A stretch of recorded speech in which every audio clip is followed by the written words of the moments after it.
All right, welcome everybody to Missouri Green School's 301, How to Audit Water Waste and Energy. Today we are focused very specifically on water and energy, and we have several amazing speakers with us today. If you're a guest joining us live, feel free to introduce yourself in the chat. We'd love to know where you're coming from, school, job title, location, etc. Any information you feel like sharing today. I'll be joining us from California, Missouri, where I just presented an award to one of our Green Schools Quest schools. So I'm just ridiculously excited to be here and celebrating Missouri Green Schools and Green Schools Quest in the same day. Today, we're going to focus on energy and water. We have speakers on both topics, and then we'll have a brief Q&A at the end.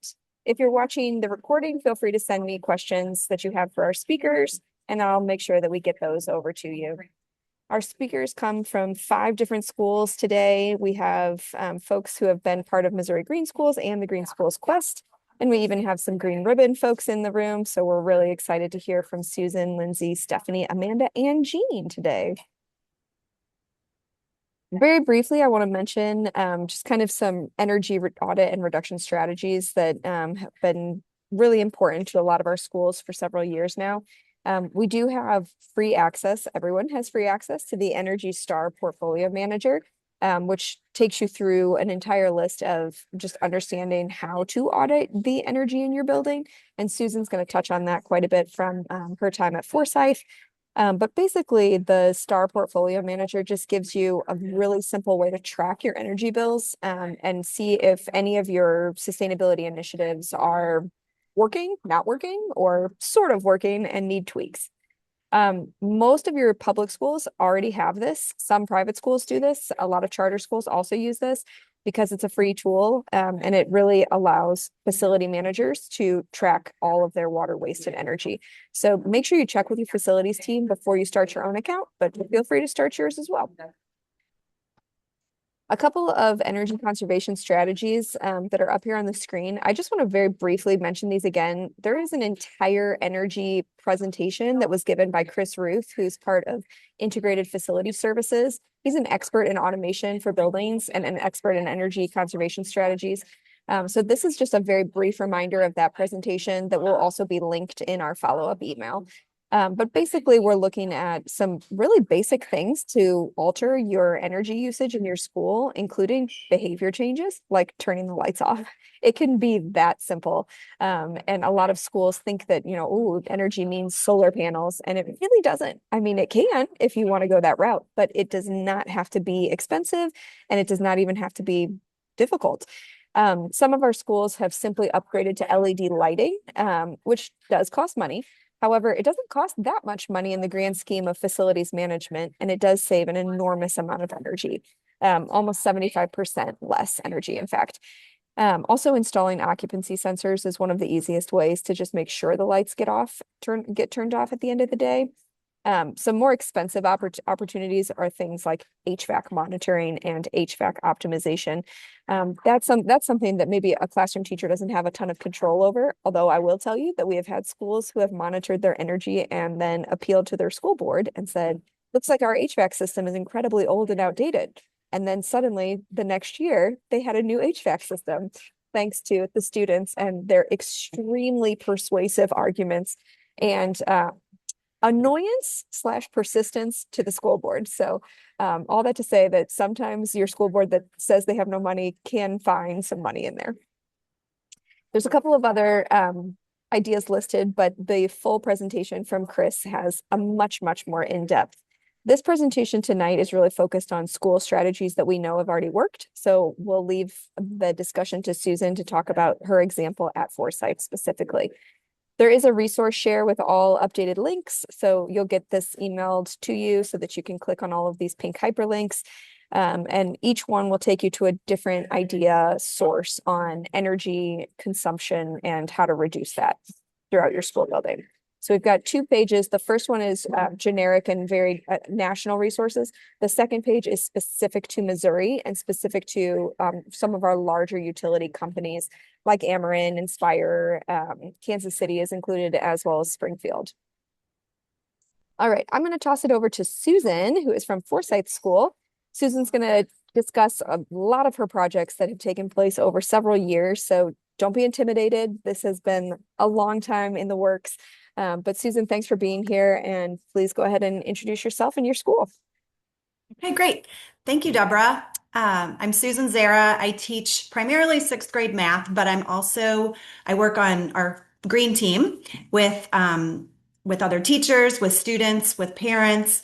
It's definitely a team effort. And we have like a sustainability group of students who are from third grade to sixth grade that I help manage, and they're called the Waste Ambassadors. So we look at waste, but we also look at waste and like waste reduction and resource reduction as well. So just like Deborah said, we've been participating in the Green Schools Quest since about 2013 or whenever it first started, something like that. We participated in the Green Schools Quest for about 8 years. And then we started focusing on Missouri Green Schools for the last 5 years or so. So this has definitely been a long-term project, all of these initiatives. So I guess I'll start with the electricity. So one of our Green Schools Quest focused on energy reduction specifically. And so we started, just like Deborah was saying, doing energy audits with the kids, primarily the sixth graders, because those were the ones I worked with day to day. And we could do graphing and collect data about energy around our school. So they had clipboards, and we had different what we were looking for, such as when you entered a room, were the lights on when no one was in there? We looked at how many mini fridges we could find in different classrooms because those take up a lot of energy. We looked at, are there windows open because the building is too hot or too cold or something like that. So we were just looking for certain key ways that energy might have been wasted or used a lot. And so that was kind of our kickoff for that Green Schools Quest time. But then what we started doing, and this was more of an adult thing with our facilities director. So Deborah, if you could click on the electricity link, we started collecting, well, the link of oh yeah, you might have to go out of it. There we go.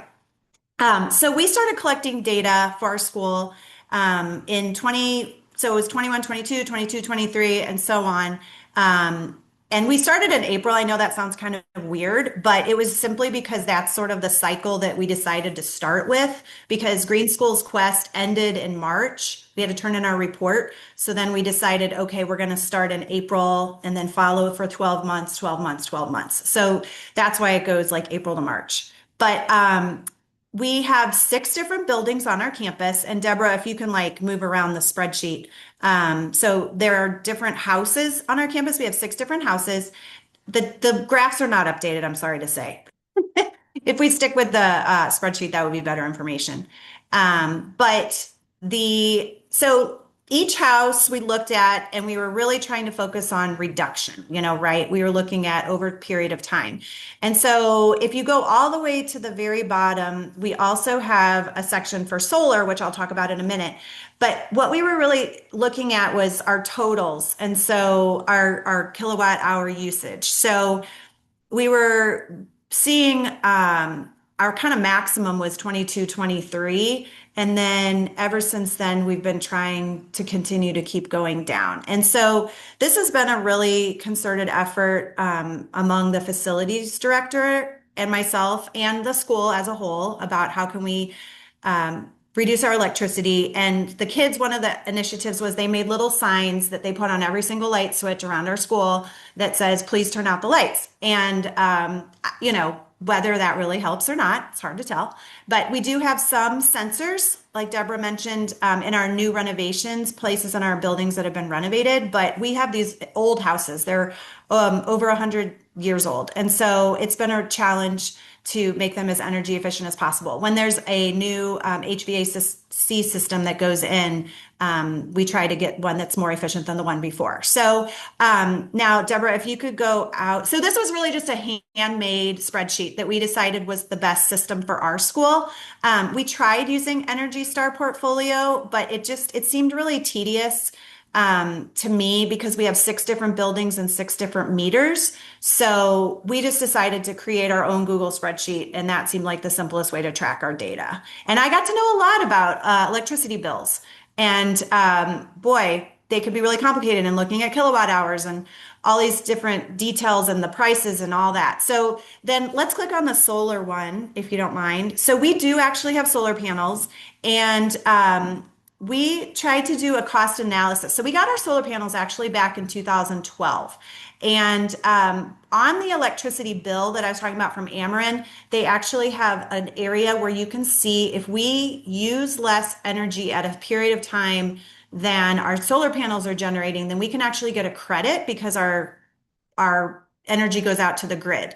So this was a way to capture like at the top, if you can go back up to the top of that, Deborah. So like we looked at the solar that we produced, the rate that Ameren charges for electricity per kilowatt hour, and then we could see like what was our savings by not having to buy that. But then we also had some credits for different months and then what the rate was.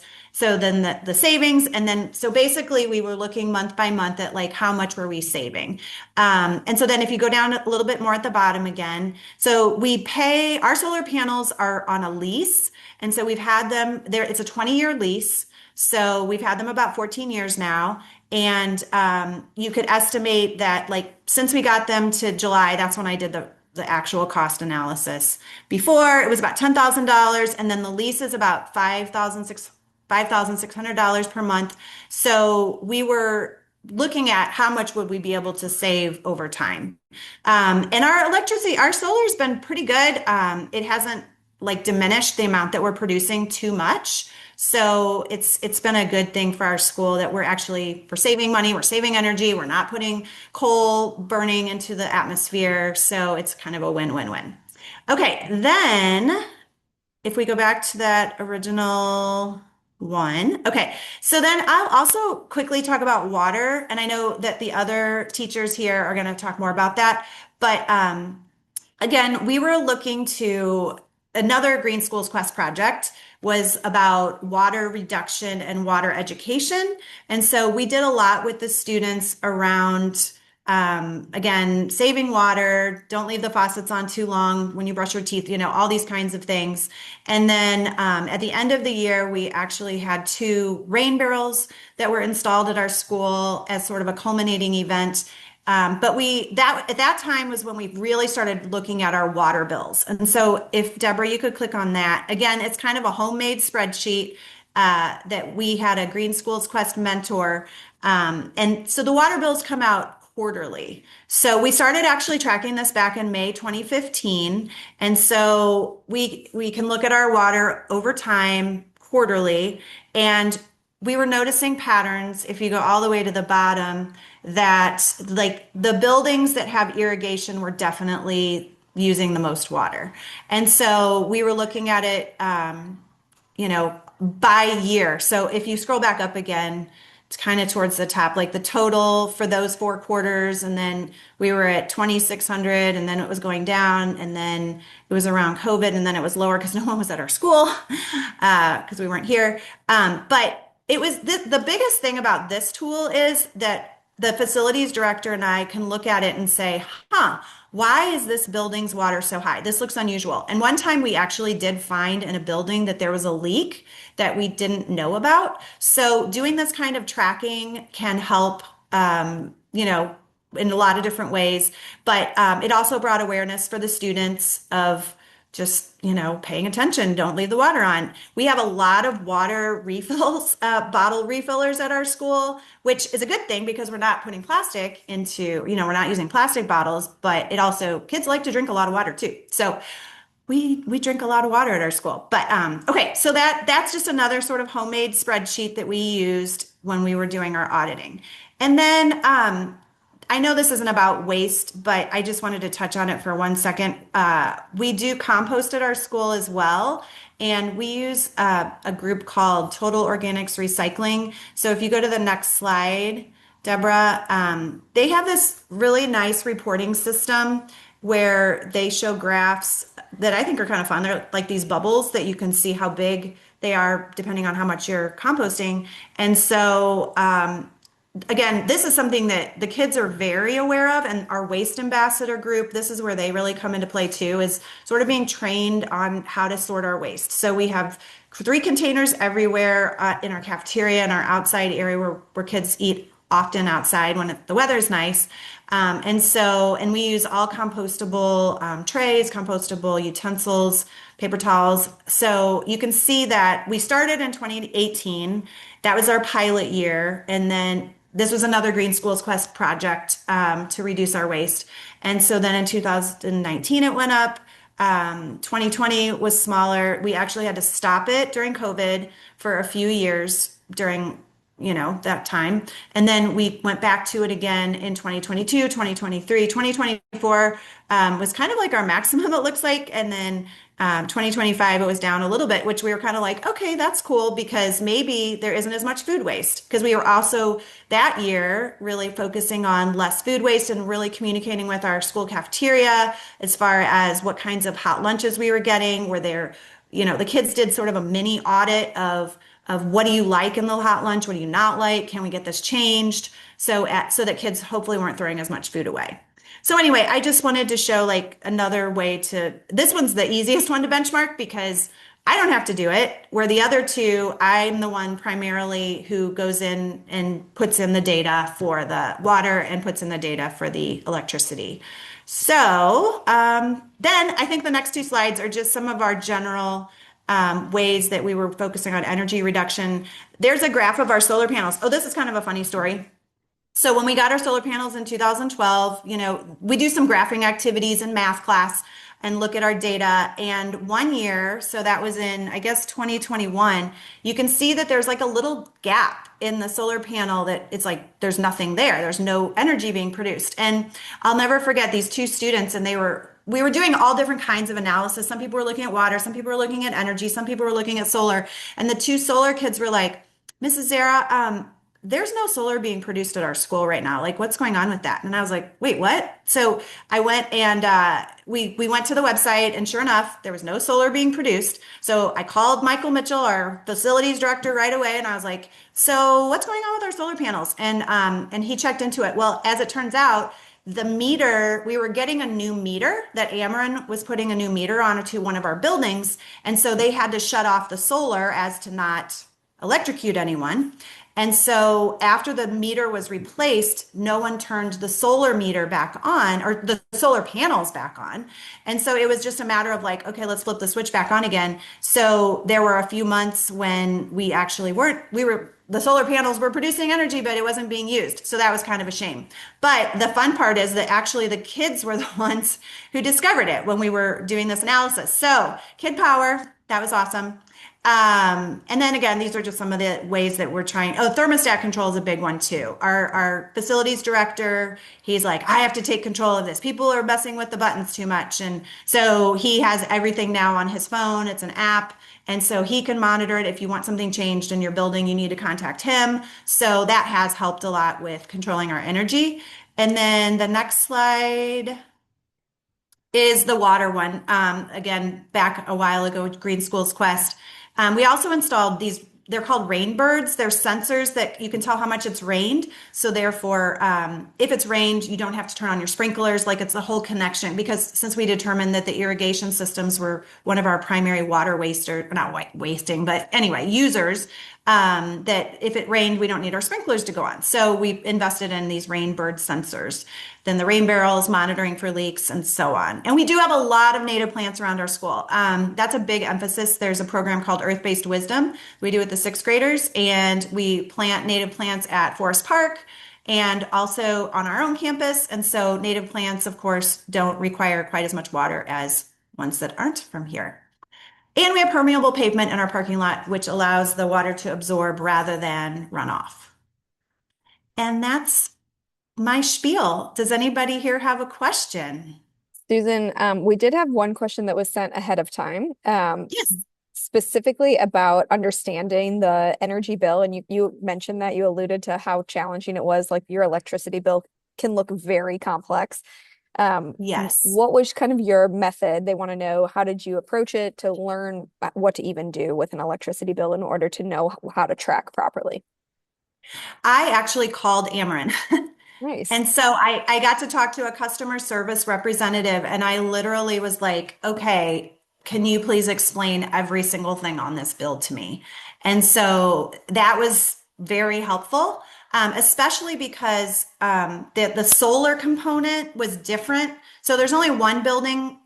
I said there were 6 meters. So there's only one meter that has the solar connected to it. So then that bill was different than the other five. And so I just wanted to really make sure I was understanding like the energy produced and then how that was getting subtracted out and how the credit was showing up. So honestly, by calling, they're very helpful. It takes sometimes you're on hold or what, but if you have like more time in the summer or whatever, I would recommend just calling Ameren directly and they can help you walk through it.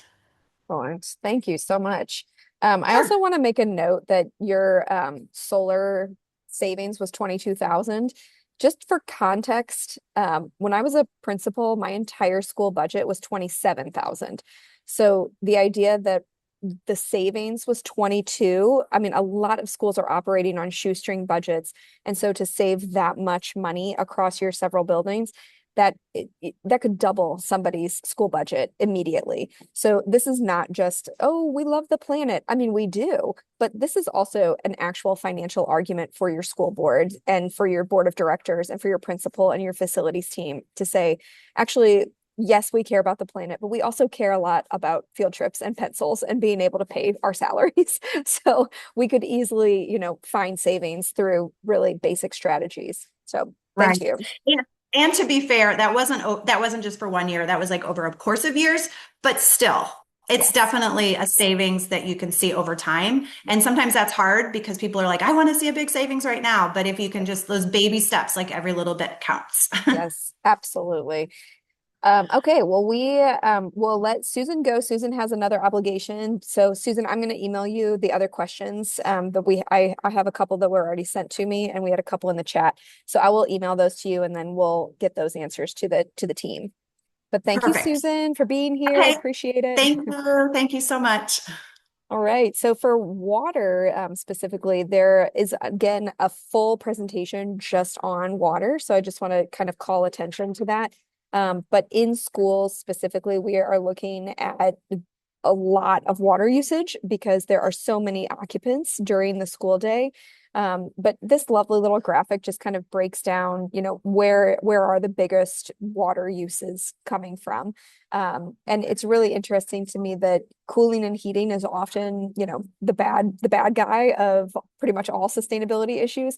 But it's still only 11% of overall water usage across school campuses. So just to give you a sense of kind of where water goes in schools. There's some like really basic graphics that are also included in this presentation that I do not want to spend a ton of time on, but just calling these out and feel free to look through these very, very simple and often free ideas. We also have a lot of water consumption, how to do a water audit, and how to find your baseline and then go from there. As Susan mentioned, the vast majority of water companies do quarterly billing. And so finding leaks is actually very tricky because sometimes your building is leaking for 4 months before you might even look at a bill. This is true also for your home. So just a heads up, if you never look at your water bill, you might want to. So there's a bunch of resources here for you guys that you can take a look at later. But what I'd really like to get to is our lovely schools and their examples of some pretty awesome projects that they have completed. Our first project up is Conway Elementary, and Lindsay is here to tell us about her Green Schools Quest project. So Lindsay, I'm going to turn it over to you. Awesome. Thank you, Deborah. Hi, everyone. My name's Lindsay Lombardo. I teach gifted at Conway Elementary, and this project was one of the projects I did with my first grade students. So I have about 11 little guys, and we were very passionate about this year's theme of water. And after looking over, some examples of what we could do, we really wanted to focus in on like water pollution within storm drains and how that not only affects like the creek behind our school, but lakes, rivers, oceans. And so we dedicated an hour a week to take action, and we adopted our storm drain, and the kids thought it was so cute because they know in real life I adopted one of my sons, and so they're like, "You mean like how you adopted a baby?" I'm like, "Well, kind of." So we took great care of that storm drain out front. Um, and so it really just was a culmination of their like passion of this and uh, the learning that we did behind it. So our SMART goal was we wanted to reduce the amount of litter entering our schools. And we focused on our primary storm drain. We discovered we have like five around our campus. I had no idea. But we wanted to focus on this main big one. And we did a drain audit. And so over a 3-week period, we tracked that data, um, and our goal was to get down to 50%. Uh, and we did do it, and I'll show you later a little graph we made. But this project was completely free, and I like to tell people that because the school I'm at, we could do a project that would cost a little bit of money. That was one of my personal things was I wanted to make it free, and so and then we also fell into like the rainbow of sustainability with respecting each other and respecting the environment. So that was really important to me how we made sure those were. Um, so like I said, we did a little drain audit at the beginning, and so we went outside, they documented all the visual debris around it, and it was so funny. One of the things we found was a toothbrush, and they were like, Miss Lombardo, why is there a toothbrush outside our school? And so we found all kinds of things, pencils, of course, paper, debris, but yeah, the toothbrush, and there was a toy. That was the other thing that was like eye-opening. Um, and so after we did the drain audit, and then again we went out 4 times. And so we noticed like each time there was getting reduced trash along the way. And we created a little graph to show, because again, these are first graders, 6 and 7-year-olds. So we learned about graphing, and we could show like what we saw out there. They drew pictures of what they saw, and then we were able to track it. And I think what helped not only us going outside to clean up the pollution, we also created a few things for our school. So we did kind of did 4 little actions. The first one was that drain audit, and then we had an awareness little awareness group, and so we placed signs up all around the school, and then we also placed them outside on the storm drain. I am going to be able to get money to get a like professional sign made that can hold up against all weather, because our signs that we made sadly only lasted maybe 3 days outside, but it was really good because the kids, when they went out to recess, they could see this, and um so it made a difference, like the kids could see it. But now we're going to get a much bigger sign for our storm drain, and it's going to be called Only Rain in the Drain. So as you can see on here, uh the number of items found, it started with around 35-ish items, and then over the weeks we got it down to about 5 with theirs. And then another thing we did was on our morning announcements, we were able to give like a little minute drain speech to the entire school. And we just kind of talked to them about, where our storm drain was, and about some of the pollution we found and what they could do to help. So then my first graders took it a little bit further, and they wanted to create during their own recess time a little storm drain walk. And so there's a little group of I'd say 10-ish kiddos. They are like the little patrols of the storm drain outside. And then we also collaborated. I highly recommend if you don't have a mentor for Green School Quest, there's lots of great people out there that are in these fields. And so we were able to collaborate with our mentor and with the Missouri Botanical Garden. They came out and did a free presentation with my students. They had a whole kit that showed the storm drain and all the pollution that went in there. So it was really hands-on. And so the next kind of step with our project is getting a sign that can stay out there longer and just continuing to take small actions within our school with the storm drain group. And I know next year, I talked to my principal, we're going to have like an official like green school club so it can get to more students just than my little group of Idea Lab gifted students. Um, so yeah, that's That's kind of our awesome. project in a nutshell. Lindsay, we did have a question that was sent in ahead of time, specifically about your timeline. There was a teacher she said, I'm from a really small school and I do not have permission to do stuff during the regular school day. So she really Okay. liked that your project was very short, in terms of Yes. like it was a concentrated time period. So her question was, how did you come up with your timeline and what suggestions would you have for somebody who's not really doing this during their regular school hours? Yes, I love that. So I see these kids 2.5 hours like in class.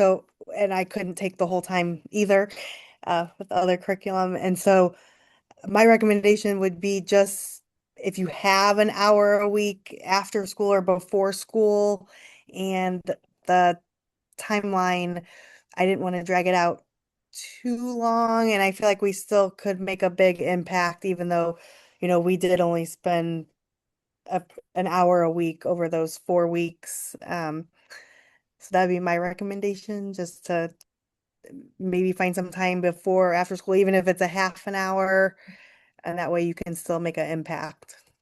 Yeah, absolutely. And then I had one other question from another school that was submitted ahead of time, that said, we have 3 storm drains on campus, but we can't figure out I think she called it a safe way to let the kids interact with them. She wanted to know, did you guys use gloves? Did you use safety equipment? How did you not scare the Yeah. bejesus out of the Yes, parents who think, yes, why are my kids touching trash? So yes, that safety aspect of kid involvement, how did you yes. handle that? That is a great question. I should have included it in here. So we did have gloves. I communicated with my families ahead of time, and they had an option if they did not want their child to participate in the cleanup part, that they could be one of our like recorders of what we found, and they did not have to touch the trash, but I had all parent permission. But definitely we got gloves just off Amazon, kid size gloves. And then we had trash bags around school. And at first the kids were like hesitant. I think even one of my pictures, it's on here somewhere, but the kids are like holding their nose and they were really freaked out by it at first. And then they know not to go, like, of course I did not let them go like anywhere in where they could fall into the drain.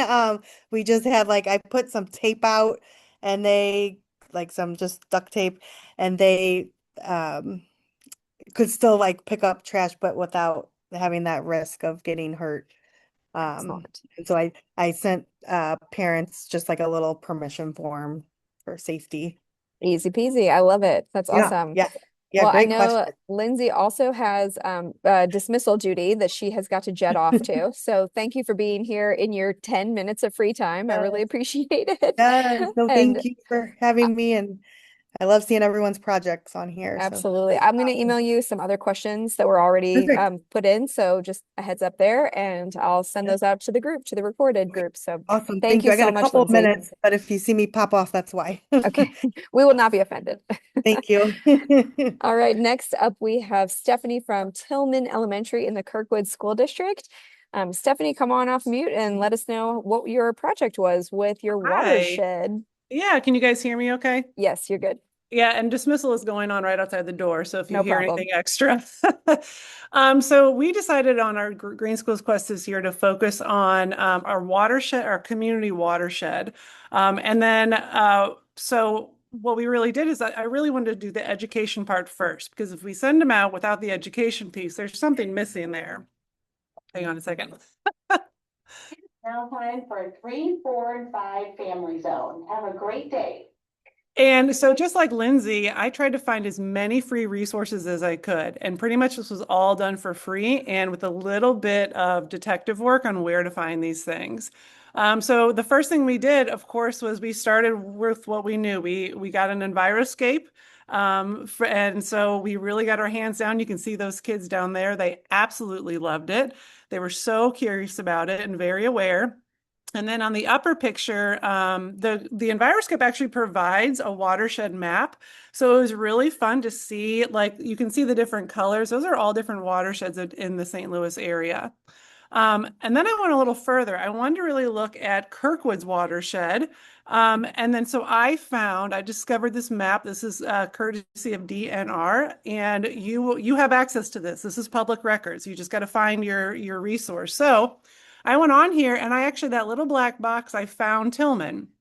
And what was so interesting that the kids really enjoyed too was that Tillman's property is split between two watersheds. And so it was so interesting that the front half of our school drains to Gravois Creek and the back part of our school drains to Deer Creek to Deer Creek. And so the kids, that like blew their minds. And what was really interesting is when we went out to really survey it, we looked at the layout of the land. Oh, our school is up here on this ridge. Where is the water flowing? So we were talking about gravity, concentrated flow, sheet flow, like all these terms. And so they really got into studying the maps and doing the Enviroscape lesson. Okay, next page on that one. And then we decided to go a little further, and we went to Kirkwood's public works site. And this map over here with all the blue lines, that is our sewer system. Those are all the pipes. Those are all the inlets, the outlets, the flows. And so what we did is we literally printed off these maps and we toured our school grounds. And we found the storm drains in the back. We found the inlets. They were so excited. We found the ones that were broken and covered and destroyed. And another really interesting thing is we had a huge new wing put on before this map was made. So we found new ones, and we talked about the parking lot and how many now are in the new playground, the new parking lot. And so we really studied those inlets and outlets and the storm drains. And then the kids made modifications to the map to update it. And that was really cool too. So again, public record, look at your public records. There's lots of information in there. And our campus is huge. Our back prairie area, you can see on this map, it's 14 acres is our property. All of this in that green space, that's all our field, which has notorious flooding, notorious erosion. And so they really studied it. And we also have a bioswale too. So that was all part of us studying. You can see the kids in the bioswale right here. There's a large pavilion, that red top pavilion, and then our building is way in the back. So that gives you a perspective of how large our campus is. Okay, next slide, please. And so we decided to partner with Project Clear and the Department of Natural Resources, and we did a sewer audit of our neighborhood. Tillman is in the middle. It's a huge school, and it's in the middle of just row after row of houses. So it's embedded in the community. So when the kids were walking around, they were walking around their neighborhood. Like they knew the streets, they knew everything. So part of the partnering with Project Clear is that we got the storm drain tags. I don't know if anyone's familiar with that, the tags. And so we went out, and this gentleman right here in the hat, that's actually my husband. He works for the Department of Natural Resources, and he is the stormwater coordinator for the state of Missouri. So I kind of use that free resource a little bit too. We did this on a Saturday. And he came and he spoke to us about, like curbs would be a concentrated flow, and then parking lots would be sheet flow. And so the kids really got into understanding the difference of that. And so we toured. We did an audit.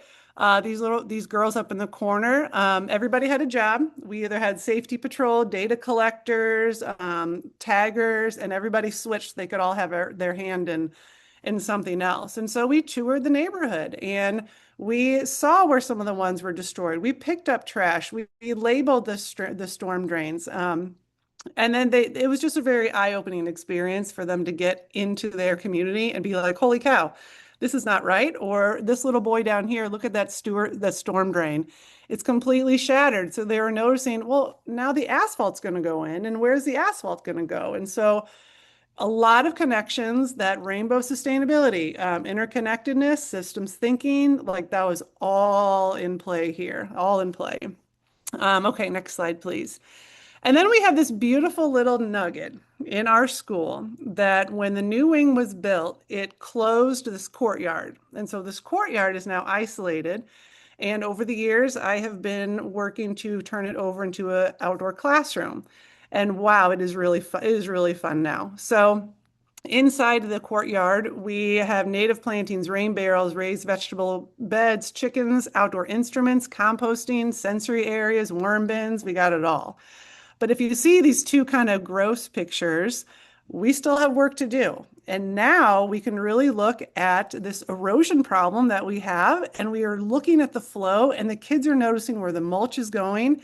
It's a really, really cool area. And so our next future thinking is how do we fix this erosion problem? Because all this mulch is just going down the drain.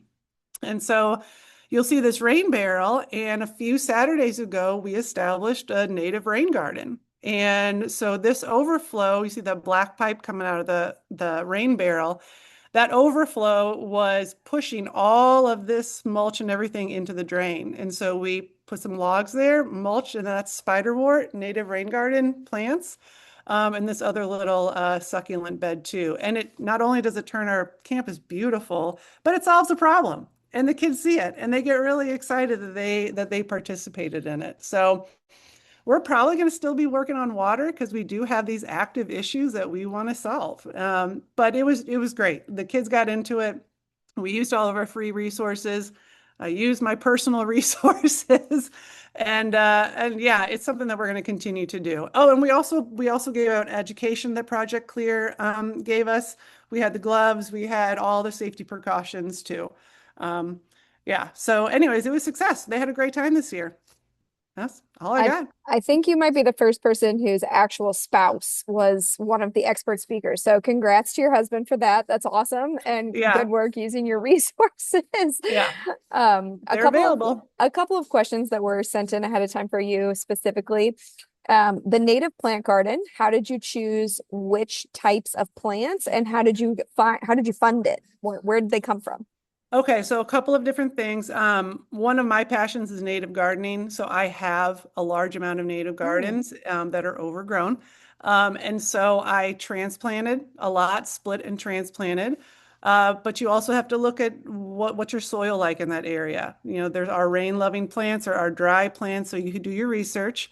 Missouri Native Wildflower is a great resource. Wild Ones is an amazing resource. And Wild Ones, and not a lot of people know this, Wild Ones provides a $500 native plant grant every year, and a lot of times it's not picked up.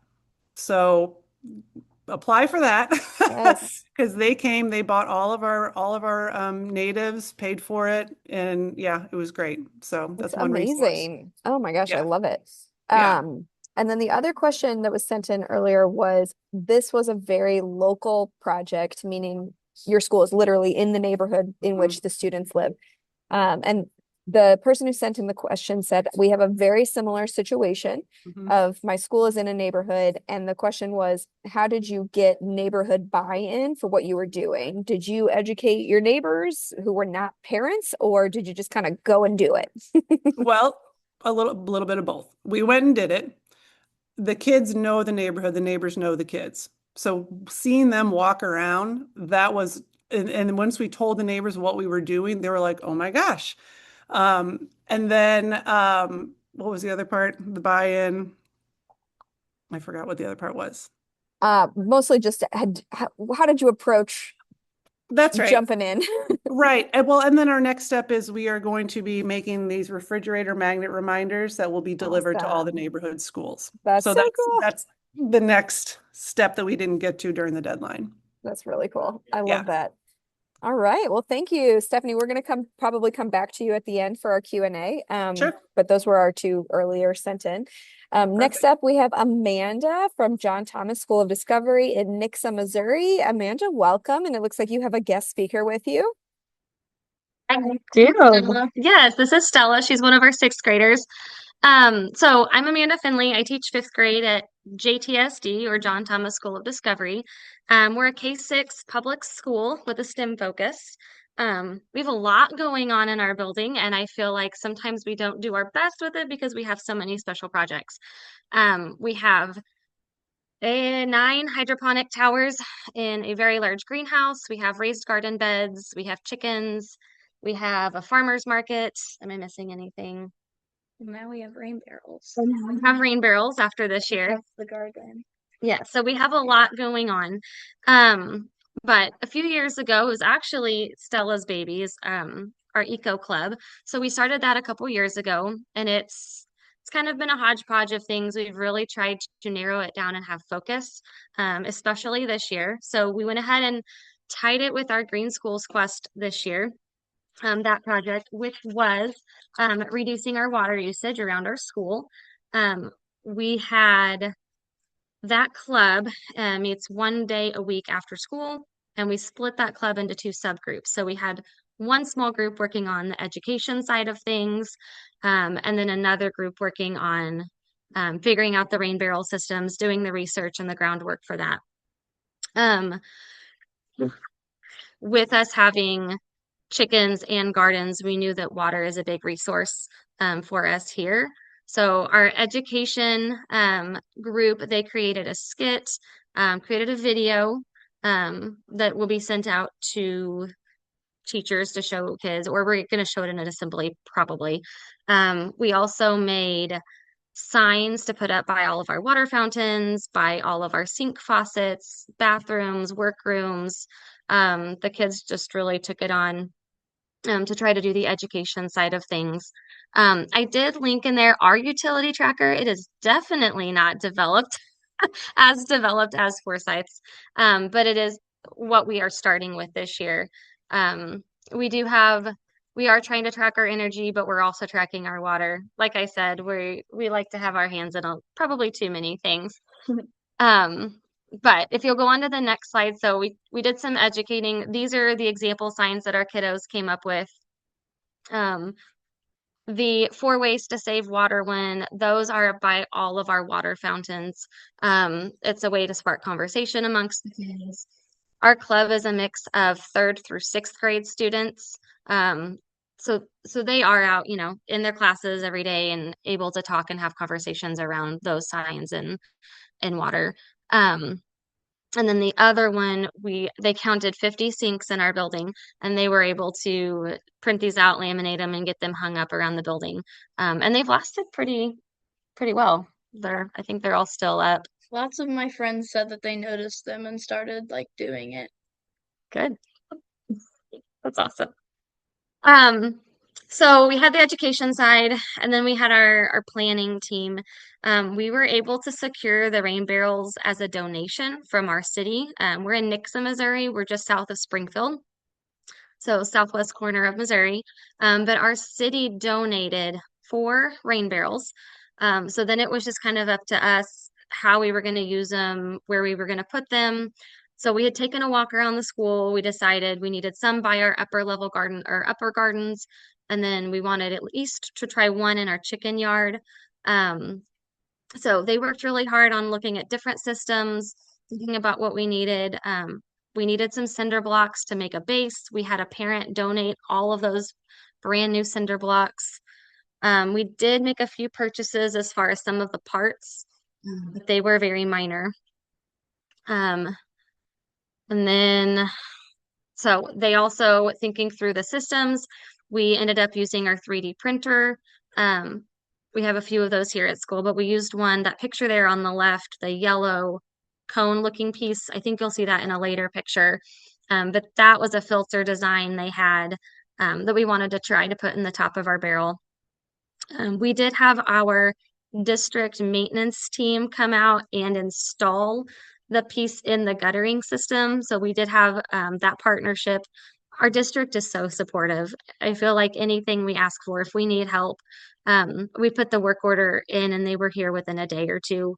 And we are a very large district. We have nearly 30,000 people in our city, 5 elementaries. So we're a very large district, and for them to be out the next day was really awesome. So we have a lot of support there. If you want to add anything, just holler at me. For the garden one, we put them in a spot where the land was kind of eroding. So by putting our barrels there, we didn't only solve the reducing water problem, we kind of stopped a sinkhole from happening under our school, which was good. Yeah. So, and then these last few pictures here, we really just got the barrels up and running a month or two ago is when we got them all set up. And then we've recently had a lot of rain. So we're starting to see some issues arise with them. So we're constantly looking at the problems we have and trying to figure out solutions. The top left picture is what she was talking about, where the water puddles. And we did notice we've had a lot of rain the last couple of days.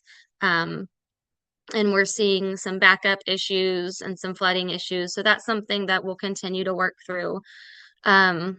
We were also out taking a walk on Monday with club kids, and they were wondering if the chickens were even drinking the water. So one of our boys grabbed a chicken and took it over to try to make it drink. And then we were talking about different ways that we could solve that problem. Are they drinking it? Are they not? Do we need to move the rain barrels? We have these, I'm not a chicken expert. It's the feed block where they peck at it. But we moved one of those up closer to the barrel and made a trail. They were trying to entice the chickens up there. And actually it worked, because as soon as we put it up there, you can see that top right picture, they started trailing up. But they've worked really hard this year. Like I said, we have a lot of projects going on around the school. And I feel like a lot of it, not a lot of it, there's a good portion that falls on Eco Club or that we take on. So I think we've got a lot of options even for next year. I'm sad. We're a K-6 building and Stella's leaving us next year. But she has requested to come back after school and help me run the club. So we're blessed with some really passionate kids. So there was a question sent in ahead of time that was for Amanda, but Stella, you might actually be able to answer it. The question was, how did you get student buy-in, since this is all, a student club, and how did you get your students interested? So maybe both perspectives would be really interesting here. I just really like Eco Club, and one of my best friends was actually in Eco Club, so we kind of did it together. And I don't know, it's just really fun. And going to green schools is always fun because we always get emos afterwards. That's good too. That's been the biggest, well, this is our second year doing Green Schools Quest. So like I was saying, we have a lot of support with our administration. And when I ask, hey, can I take a bunch of kids to St. Louis, which is a 3.5 hour drive? Can we go up and back in a day and take a school van and buy them Emo's pizza after? It's always been yes. So we've done this twice now. The kids love it. They love engaging with other kids at Green Schools Quest. I think we have a lot of kids who are critical thinkers and problem solvers, and I would love to see the club grow. We did split it this year, so we run our green team, which has been the Green Schools Quest Rain Barrel Initiative. But I have split off into a different club. I have a group of recycling rangers. Stella does both because she's awesome. But we have another group that is all about recycling and education, put on an Earth Day Spirit Week. We had a we collected all the family's old devices and donated them to reuse to help the flamingos with Dickerson Park Zoo, which is a zoo in Springfield. That was cool. That's so fun. Oh my gosh. I think we just have a huge support of parents within our building. We are a public school, but it is a lottery-based school, a special school here in the district. So when parents sign up to be in the lottery, they're signing up knowing that we have higher expectations. We have a lot, but we do offer a lot. And I think it's just getting the kids to be passionate about something and giving them some ownership. Like we had some create a scavenger hunt for Earth Day Spirit Week. And I said, here, if you want to do it, let's do it. So we try to give the kids a lot of power and a lot of leadership opportunity. That's so awesome. Also, I've never heard of any school project in Missouri doing anything for flamingos. So that's a new one for me. I'm thrilled. I'm thrilled that we can now claim that we are also helping flamingos. That's very new. All right. Thank you, Amanda and Stella. Thank you so much for your perspective. We really appreciate it. Our final is I the am going to school. have to hop Oh, off. no So thank you so problem. much for having us. Yes, thanks for Thank you. being here. Our final school example is from City Garden Montessori, and Jean is here to explain what went on with this amazing water main break situation and how kids helped solve this problem. Hi, Jean. Hey, yes, I'm Jean Turney. I'm an upper lead guide at City Garden. That means I have fourth, fifth, and sixth grade students together in a classroom. Um, we didn't really solve the water main break, but it definitely inspired our thinking. So a year ago, we had a major water main break and got us asking just a lot of questions about water and how this happens and how to prevent it. And it's really an example of following the kids. In my head, when I really wanted it to move to city advocacy and dealing with our older people and trying to get them to look at kind of old infrastructure, but doing what a lot of the schools have mentioned before, really just starting with the basics of water. But I'm going to if you can click on where it says the video link. This is a video that we created about our project, and hopefully, yeah, this is about 4 minutes, and I think I'll let it go from there. Can you hear the sound of the video? No. That might be it might be an issue that we have had many times in the past. Give me Bummer. 1 second. I'm going to try and Okay. change a setting really quickly. Sorry, I'm going to No, that's awkwardly okay. come off of this thing. I thought that I had fixed it ahead of time, but I did not. Give me 1 second. Sure.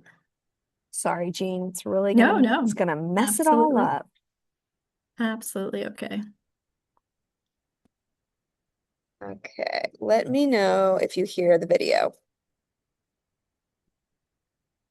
Yes? I'm not seeing it now or hearing it. Oh, okay. Jean, it's probably not gonna happen. I'm so sorry about that.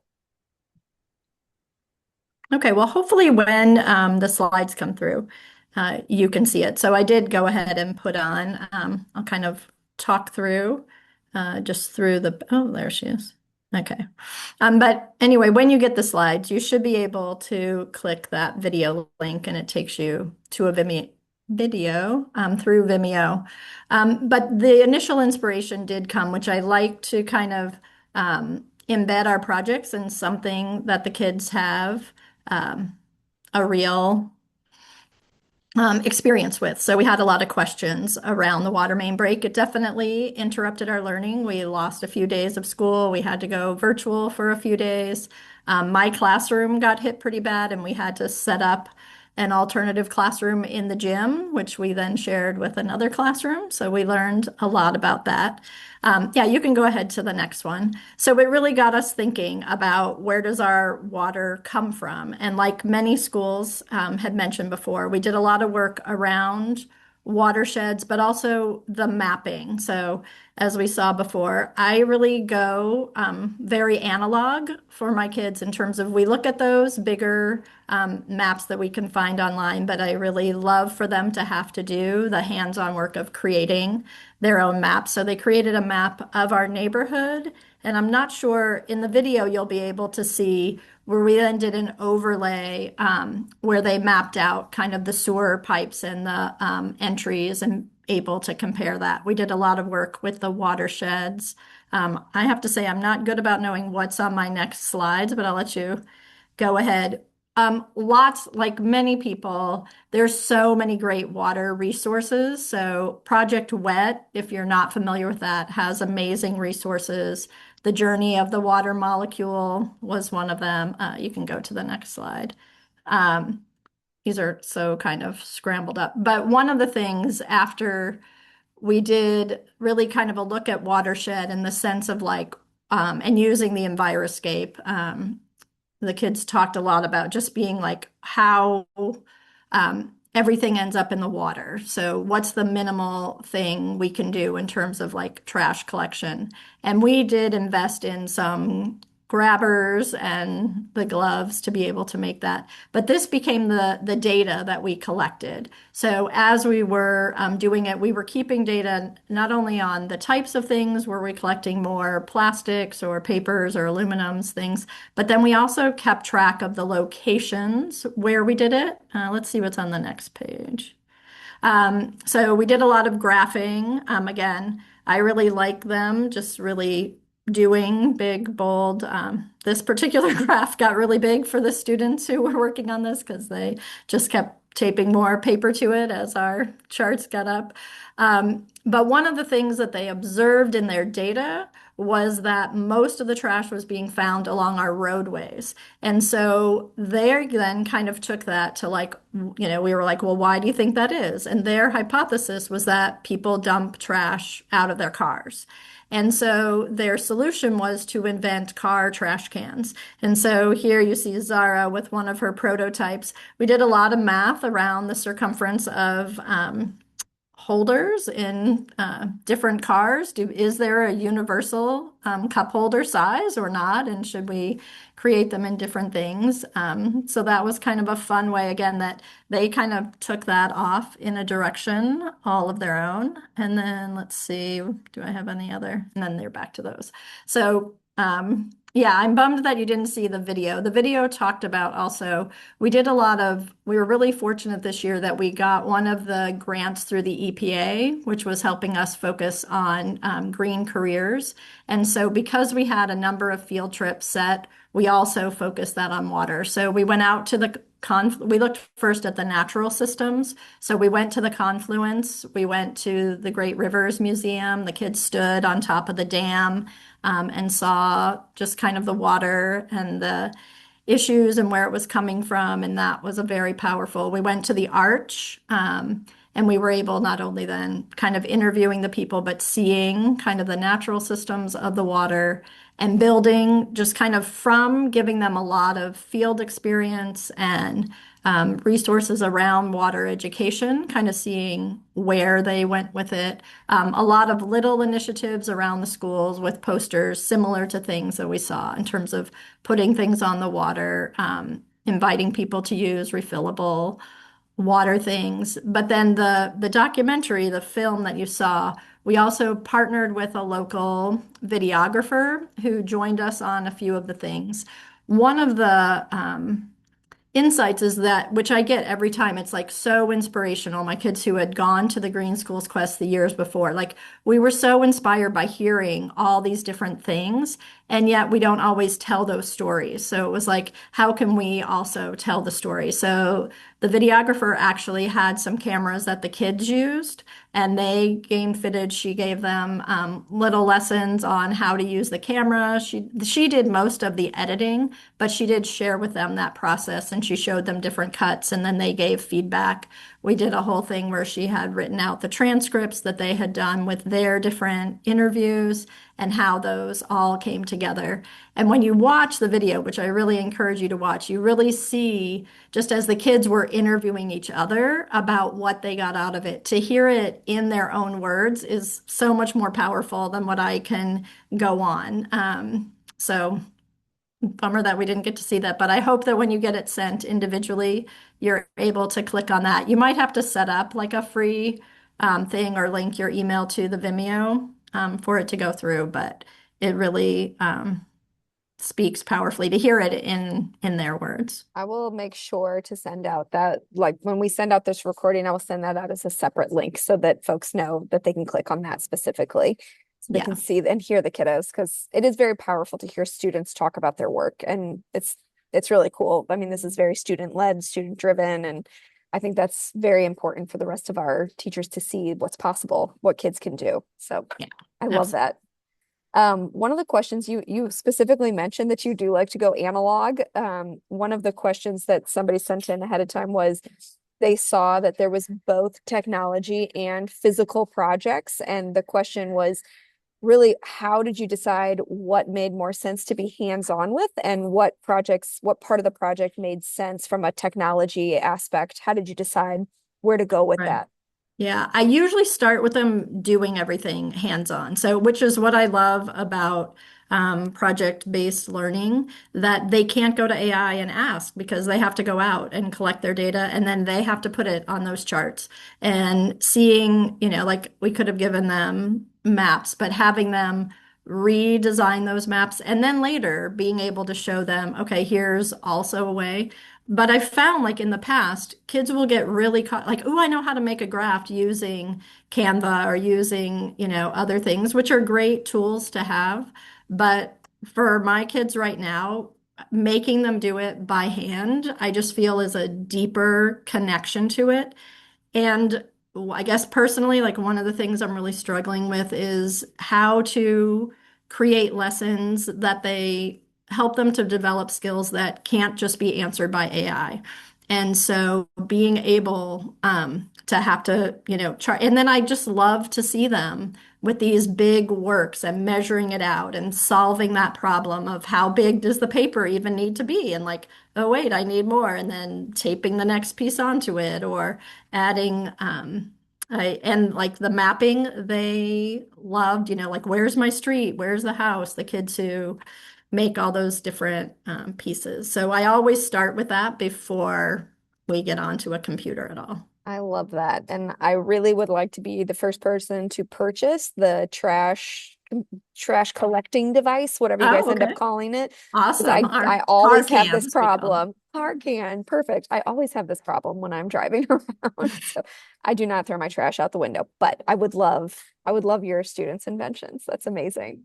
Cool. Well, I want to say thank you very much for your presentation. I will definitely send out that video link. I apologize for the technical difficulties. We do have some specific stormwater runoff strategies and resources. There are a lot of resources, especially here in Missouri. I don't know if you've noticed, but our state floods constantly. So all across the entire state, we have a lot of water issues. It's great that we get so much rain, but it causes a lot of problems and we have a lot of issues there. So we just have a lot of resources here for you. So feel free to click through all of these. We also focused on drinking water access because we have a lot of lead and old buildings in our school systems, particularly if you are in urban or rural areas. The lead in the pipes is very, very problematic. So we just have a lot of resources there. And then the resource share continues. All of these are hyperlinked. I just want to highlight a couple of upcoming events.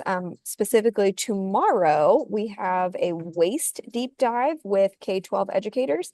Very similar format. We will have two experts, one from Missouri and one from Illinois. And then we have 4 teachers, 2 from Missouri and 2 from Illinois, who will be presenting on their waste projects. So please join us tomorrow. It's also free. Yay. And then we also have the Sustainability Institute for Educators coming up in June. This year it will be June 15th through the 17th. This is a 3-day conference in St. Louis. It's only $125 for the entire conference, and that includes a lunch, which is always delicious, and from sustainable restaurants. One day is at the St. Louis Zoo, one day is at Webster University, and one day is at the Missouri Botanical Garden. So please join us for that. And then we have another webinar coming up with teachers who are presenting on their school projects that focus on pollinator gardens. So please join us for these lovely opportunities.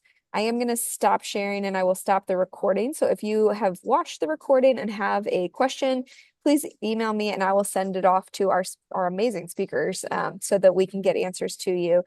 We always appreciate our speakers, but we appreciate our questions even more. So thank you for joining us live and on the recording.